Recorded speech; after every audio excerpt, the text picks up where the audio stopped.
Hello everybody, Heroes 2.0 is released, and there's a lot of really cool stuff that was added to Heroes of the Storm in this massive update, and we'll talk about a lot of that stuff, but for the most part, the gameplay itself remains unchanged. The gameplay is still the gameplay that it was there before. There's some new additions, but for the most part, it is the same. So if you didn't like Heroes before, you probably won't like it now.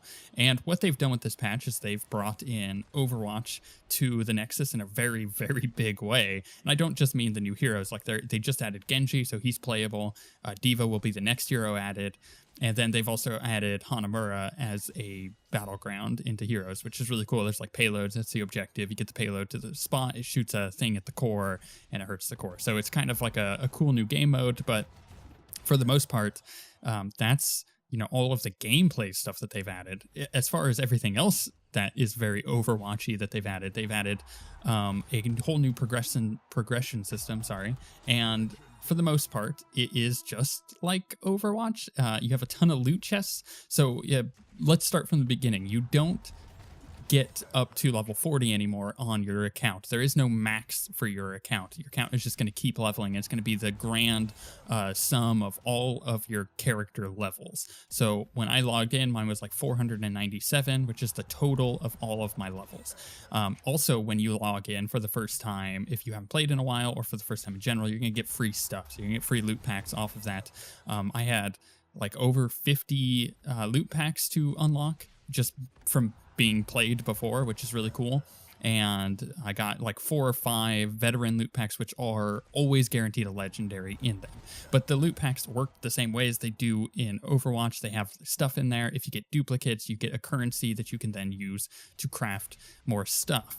Speaking of currencies, on top of the loot boxes, they've added 3 new currencies. So you have gold, which is the one that you had before. You can use your gold on the same things you could before.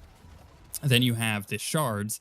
The shards are used for crafting things. It's kind of like gold in Overwatch. You craft things that you don't have yet, whether it be voice lines, which are things that you can get, sprays, emotes, banners, mounts, anything like that.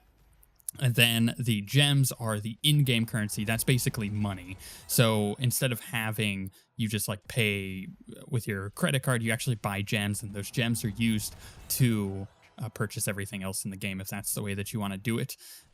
It's actually pretty annoying that they have 3 different currencies. It's a little too much. They should have just limited that down quite a bit, but they didn't. I understand why. It's just frustrating that now there are 3 currencies in the game that you have to deal with. But when you log in for the first time with Heroes 2.0, you'll get 100 gems for free. And those 100 gems are meant to be used because it's a really good value to buy a mega bundle, and the mega bundles come in different variations. So you have a tank and bruiser mega bundle, you have a support and specialist mega bundle, the assassin mega bundle, and I think there was one more, the flex mega bundle. So it's just a variation of all the different kind of characters. You're gonna get a ton of characters. So if you've never played before, you're gonna get a huge just onset of characters to play right off the bat that you don't have to pay or unlock or anything like that. And then in the loot boxes you can get characters as well. So you're going to start off with a ton of characters to play if you've never played Heroes. If you're coming back, you're going to be able to purchase a bundle that essentially will get you a ton of characters that you probably don't have because you haven't played in a while. And if you have been playing and you do have a ton of stuff unlocked, then it's not going to matter much anyways. You're going to have most of the characters. So you're going to be like me. You're going to pick the bundle that gives you most of the characters that you don't already have. But you might be asking yourself, how do I unlock all these loot chests? And how do I get, all of this cool stuff unlocked anymore? Because, your heroes, the level curve it doesn't cap out at 20 like it used to. So each individual hero has different levels going on with it. Your account has its total amount of levels going on with it. And essentially you get the loot boxes by leveling things up. The more that you level up, the better loot boxes you'll get out of it. Some loot boxes are like the veteran ones are always guaranteed a legendary, or the rare ones that I'm doing and the epic ones, or always guaranteed one item of that quality. So if you have a rare one, it's always going to give you a rare item or more. If you have an epic one, it's always going to at least give you one epic item. So by leveling things up, say getting Illidan to level 20, you'll get a Illidan specific loot box, which is really cool. But getting your account to level 500 in my case will get me a pretty massive loot box that I can then use. And just like in Overwatch, when you level up, you get a loot box. So it's worth it to just go and play because you're going to be unlocking a ton of stuff naturally. And I could see why people will get kind of upset that there are now loot boxes in Overwatch. And I understand the concern. But at the same time, I think it's actually really, really cool because there's so many more cosmetic options available. You now have these loadouts that you can do with your characters before you get into the game. You could save different loadouts. So, for example, you can have a skin and mount combination you really like with a banner that you want to use. And then after that, you can have a announcer pack. So just like in StarCraft, they added announcer packs, which replaces the default announcers for each map with that announcer. So for me, I'm using Illidan. It's actually really cool. I really enjoy it. They did a really good job on the different announcer packs, and I do enjoy having that as an option. But then you also have like the emotes and things. So you could take a loadout for a character. You have 3 different loadouts for individual characters, and you can kind of swap them out as you want to. And in the previous version of Heroes, me specifically, I don't know if other people were like this, I would always use the master skin because it showed that I got the character to level 10 and I know what I'm doing. And then I would often either use their portrait or something like that for a while just to kind of show like, I know what I'm doing with this character. I've reached a certain point with it and I'm happy to have gotten the rewards for it, which is why I buy the master skins. That's no longer the case. You don't have that anymore. So the master skins are just part of the normal skin rotation that you can get out of loot boxes, which is really cool. And you can get all of the other skins. By the way, any skin you had is now part of your collection, so that's important to mention. But when looking at the fact that the master skins are no longer a progression thing, showing how far you are on the character, they've instead added these taunts that you can do in the game. So if you've reached certain levels of a character, I think it's 10, 20, I think it's every 10, actually, 10, 20, 30, 40, 50, so on and so forth, with a character, when you do the taunt, it will pop up a cooler icon above you, and the taunts get a little aggressive, I would say. Some of them are kind of funny, like the Genji one, he does a push-up in front of you, but it locks you into that taunt, so you got to be aware of that.